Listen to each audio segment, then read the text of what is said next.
Today is Tuesday, November the 10th, 2015. The time is 10 a.m. It's my pleasure to call the order of the State of Tennessee Department of Commerce and Insurance Board of Funeral Directors and Embalmers. Mr. Gribble, will you please call the roll? Mark Corcoran. Robert Helms. Here. David Neal. Here. Debbie T. Patterson. Here. Robert Starkey. Here. Anita Taylor. Here. Mr. President, you have a quorum present. Thank you. We will continue with the meeting. We'll now adopt the agenda. Motion to approve. Second. Have a motion from Mr. Helms, a second from Mr. Taylor. Ms. Taylor, all in favor? Aye. Aye.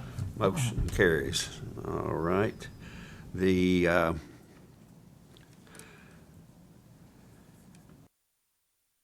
minutes are We should be ready for the next meeting. okay. Yes, sir. All right. The next will be agreed orders from Assistant General Counsel, Regulatory Boards Division. Auto litigator was supposed to be down here. Yeah, do you know? All right, so we'll postpone that. Okay. Do we want to continue on with the legal report then, or? Okay. Okay. Then we can stop it if we have to, or something. Okay. The first case is case number 2015, excuse me, 012511 against an establishment, and 2015-012512 against a funeral director.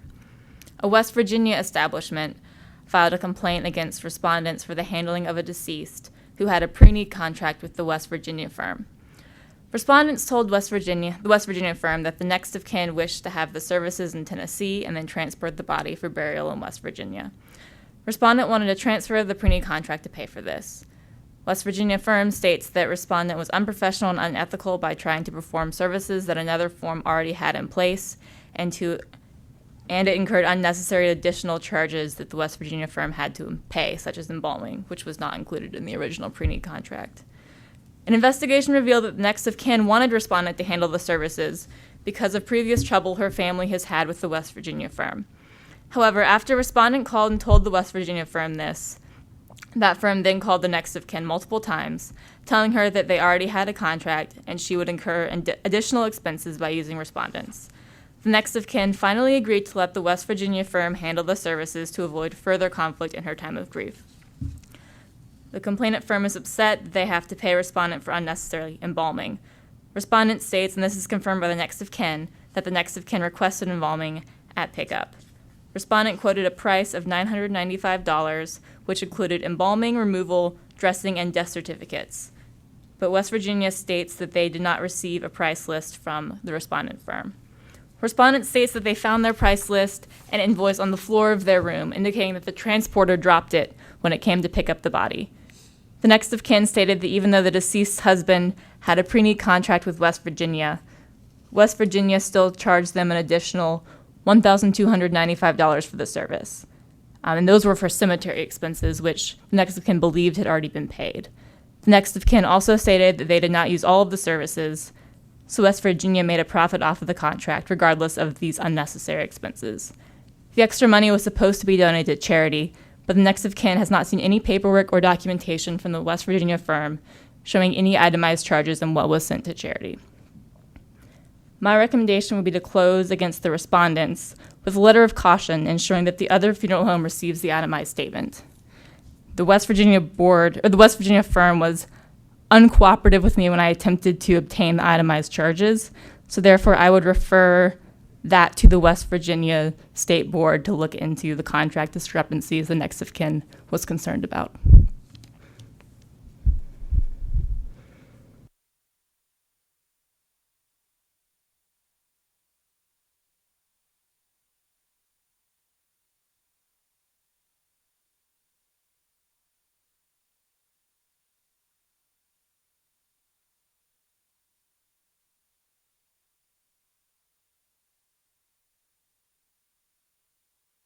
The additional charges, the $1,295 was for cemetery charges? Yes, and the next of kin thought that had already been paid for, but since the West Virginia firm would not give me their statements, I could not confirm. Motion to accept council's recommendation. Second. Have a motion from Ms. Taylor, a second from Mr. Neal. All in favor? Aye. Motion carries. The next case is case number 2015-011-231 against an establishment, and 2015-011-232 against a funeral director. Complainant's mother had a prearrangement with the respondent. The pre-need contract picked out a Batesville Amethyst 18-gauge steel moss pink casket and a Clark 10-gauge bronze toned vault. When she died, respondent substituted merchandise of a lesser quality. There is a civil suit against the respondent ongoing, and the trial is scheduled for 2016. The parties are cooperative and have agreed to furnish me additional information as part of the lawsuit, but it might take several months for those transcripts to be written up. So therefore, my recommendation is to put this case in, it's called litigation monitoring status we have in the department. Just keep it on our radar, so I represent it once I get that additional information in the next couple months. But I would need the board to authorize the status change. Motion to approve. Second. Have a motion from Mr. Ham, second from Mr. Neal. All in favor? Aye. Motion carries. All right, the next case is case number 2015-012-421 and 2015-014-961, both against an establishment, and their complaints from two different family members, but it's concerning the same situation. Complaint alleges that respondent did not properly obtain the next of kin signatures, who are two half-siblings, for the cremation authorization, and it took over a month to return the cremains. The deceased was discovered on May 10th, and the family was informed that she needed to be cremated immediately due to her deteriorated state. Funeral services were held on May 19th. Deceased was held with respondent for 2 days before she was transported to the crematory. The crematory was installing a new retort and did not cremate the deceased until May 30th. Complainant also shows that one of her family members was contacted by the respondent, who asked her to write a letter for this complaint, stating things such as, complainant only wanted money from the bank, complainant did not get along with the deceased, the respondent had done nothing wrong, etc. The family member disagreed with this assessment, did not write this letter, and sent a letter to the board. Respondent states that one of the next of kin was at the arrangement conference with the rest of the family, and they never spoke up as the next of kin. When respondent asked who would be the responsible party, the deceased nephew spoke up as willing to sign the statement of funeral goods and services. This nephew and a niece signed the cremation authorization form. Excuse me.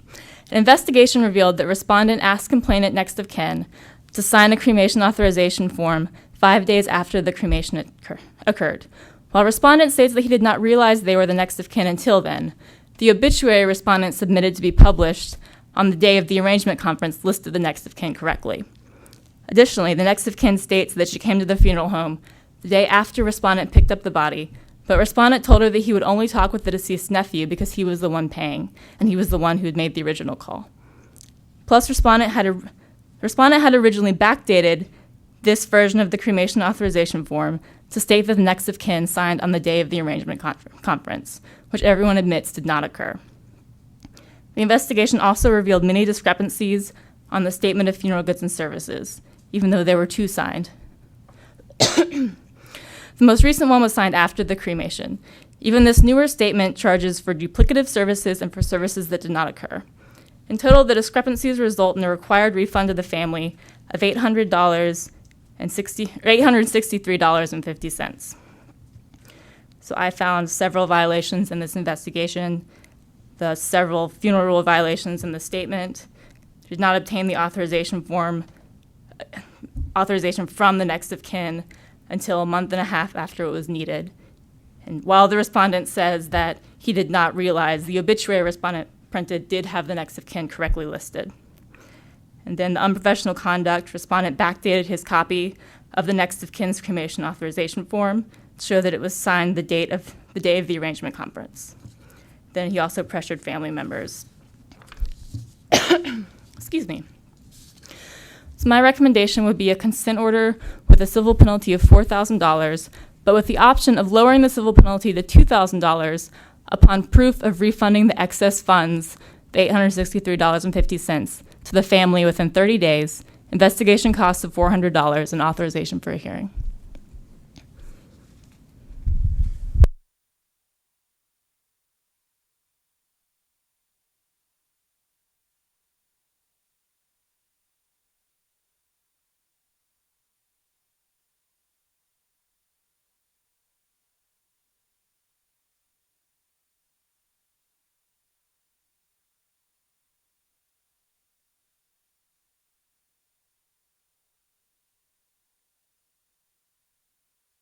came up with the 4,000 because of the litany of problems, I assume? Yes. Okay.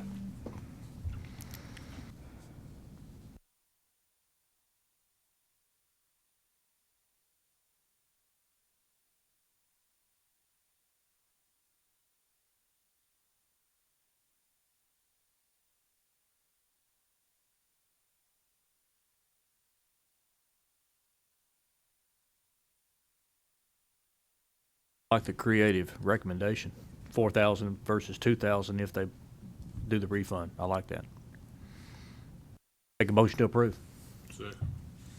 Have a motion from Mr. Helms, a second from Mr. Patterson. All in favor? Aye. Motion carries. The last case is case number 2015-021-8081 against an establishment, 2015-021-8082 against the funeral director, and 2015-021-8083 against the embalmer's license. A routine inspection revealed that respondent did not have any of the needed documentation for the crematory he uses. That's the current license and the latest inspection report. Respondent did not have a general price list, casket price list, or outer barrel price lists. Instead, respondent had some marked as sample with no effective date.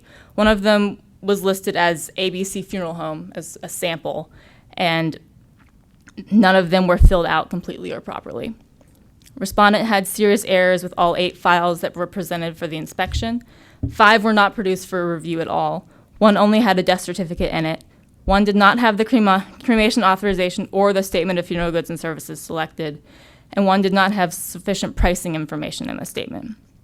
This visit was in fact the second visit the inspector made to respondent establishment. During the first visit, the respondent was extremely hostile, and the inspector felt that he needed to leave the premises. The inspector states that respondent started yelling, pounding on his desk, stated many accusations against the funeral board and previous inspectors, and he pounded on the inspector's car when he left the establishment and called Executive Director Robert Gribble. The inspector returned with another inspector to complete the inspection on another day. Respondent states that the board inspector threatened him and made racial slurs. The board inspector denies this. Respondent alleges that the board is targeting him because of his race. Respondent also accuses the attorney, which would be me, of taking his money and not giving him a hearing. He is referring to paying on a previous consent order. Respondent also alleges that his last inspector stole documents from him, and our inspectors, as you know, always just make copies.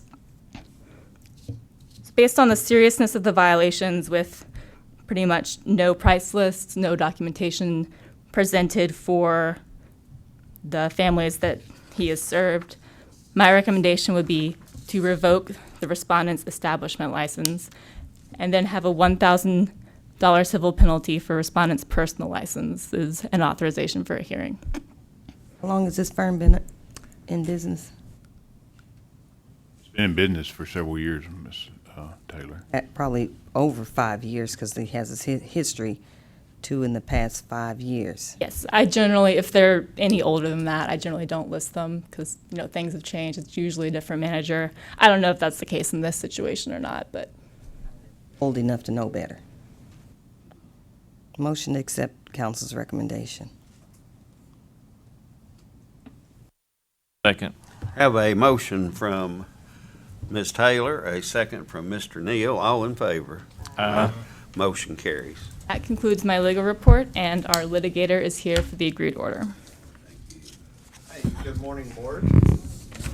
I would prefer to stand, but I don't see a microphone up there. Earlier this year, there was a complaint filed. There were 2 complaints filed, actually. One against Signature Funeral Services, LLC, which is an establishment in Memphis, Tennessee, and a complaint was also filed against the manager of that establishment, Rodney Eric Williams, who holds a funeral director license and an embalmer license. And the allegations were, they were alleged by a former employee who stated that there had been, embalming had been done at this facility, which does not have embalming facilities, specifically that it had been done in the break room, and also alleged that caskets were reused. So the department brought this matter before this board back in August for the board to consider a summary suspension. As you might or might not recall, the respondent appeared. He presented proof that he had removed all the plumbing facilities from that door and that it was being renovated to remove inside access to that room to prevent that from happening again. The board decided not to issue the summary suspension, but it did request that quarterly inspections be done. And I know that at least one inspection has been done by Field Inspector Mr. Roy Bozeman, who's gone out to the scene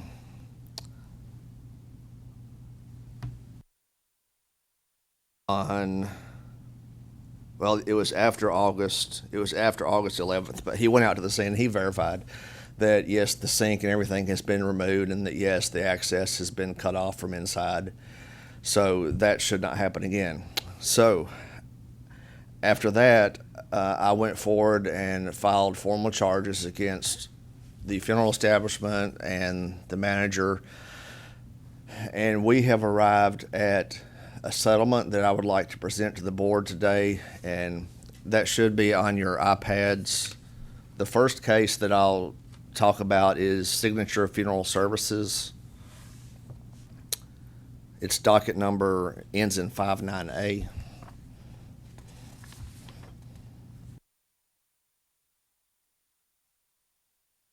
And the establishment, as you'll notice on page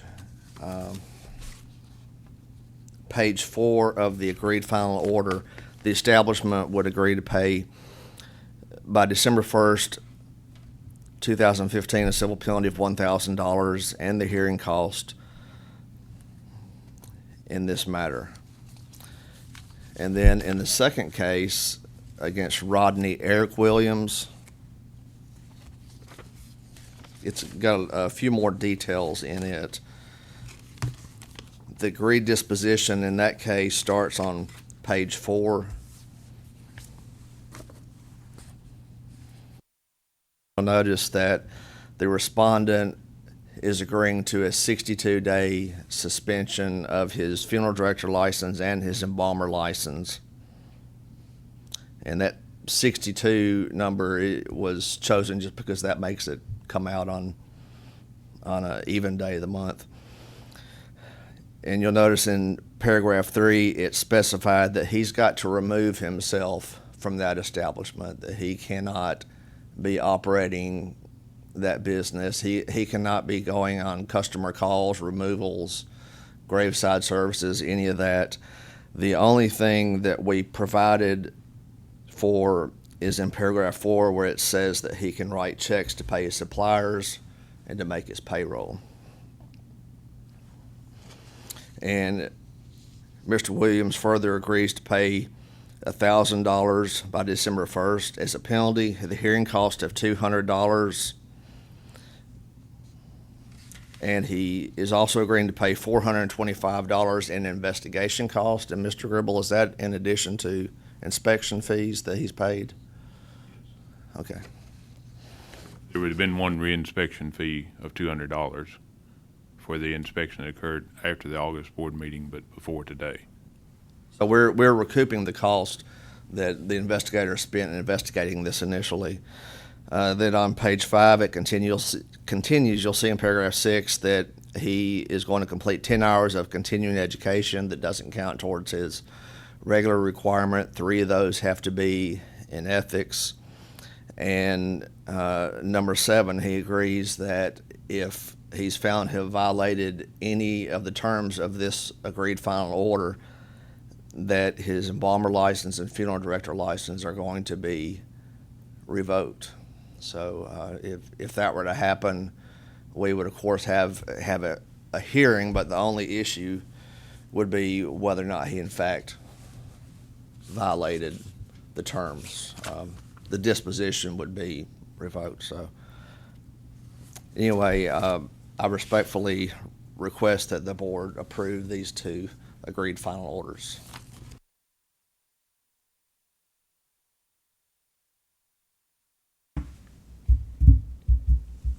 A motion from Mr. Patterson.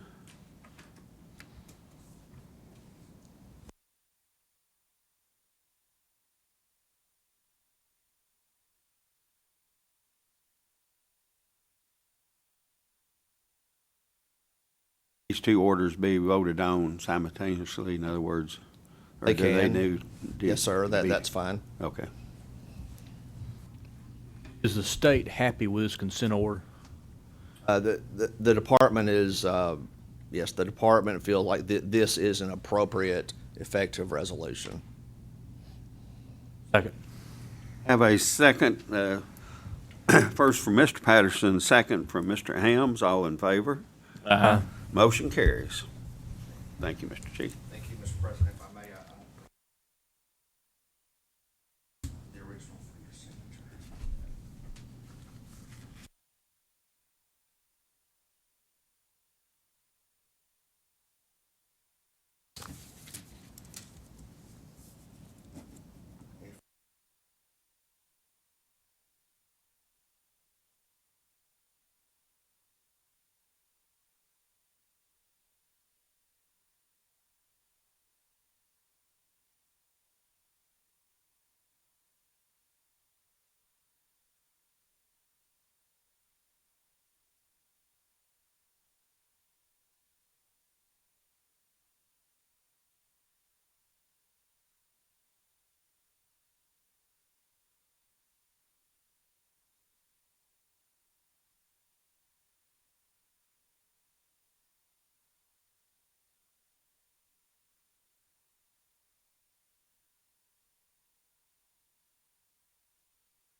Watch this, attorneys, I do have it.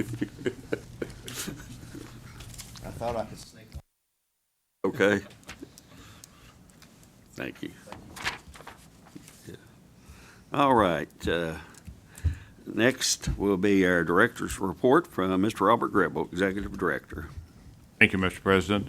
The first item, legislative update. I have nothing to report today. I'm sure that maybe associations and different parties may be working on bills to present for the legislature to consider introducing, but as of today, we have no legislative update or report. As far as the licensee report, you have a document in front of you that shows 2 establishments changed ownership. The first one, Davis Campbell Funeral Home here in Nashville, it was a partnership, and one of the partners passed away. So it's still being operated by basically the same family, but because it's a partnership, it was necessitated a change of ownership. Livingston Funeral Home in Livingston, there's a change of ownership there. It's been bought by another firm located in that town, and there's a change of ownership. Individuals before you, those are the ones who have gotten funeral director Palmer license. This is a report of licenses administratively approved by the executive director pursuant to the board's authority, and this is for the period of October 13, 2015 through November 9, 2015. Closed establishment report. Have one funeral home that's reported closing. That's Johnson Funeral Home located, Johnson County Funeral Home located at 1141 Cold Springs Road in Mountain City. There was another firm in that town that was operating two locations, and they decided to close this one. Disciplinary action report. This is a report of consent orders administratively accepted or approved by the executive director pursuant to the board authority for the period of October 1, 2015 through October 31, 2015. And of course, you were emailed those document that has those in front of you as well. Complaint report as of yesterday, November 9, 2015, we had 1 complaint against an apprentice, 8 against funeral director and/or embalmers, and 28 against establishments, for a total of 37 complaints that we have as of this time. Questions, I'll be glad to answer those. If not, that concludes my report, Mr. President. Approval. Make a motion, we accept the director's report. Have a motion from Mr. Neal, a second from Ms. Taylor. All in favor? Aye. Motion carries. Next will be approval of license applications with the board members. President, we have no applicants for the board to consider today. All right, any establishments? All right, any new business to come before the board? That being said, we'll ask for an adjournment. So moved. Second. Have for Ms. Taylor and a second from Mr. Helms. All in favor? Aye. Meeting is adjourned.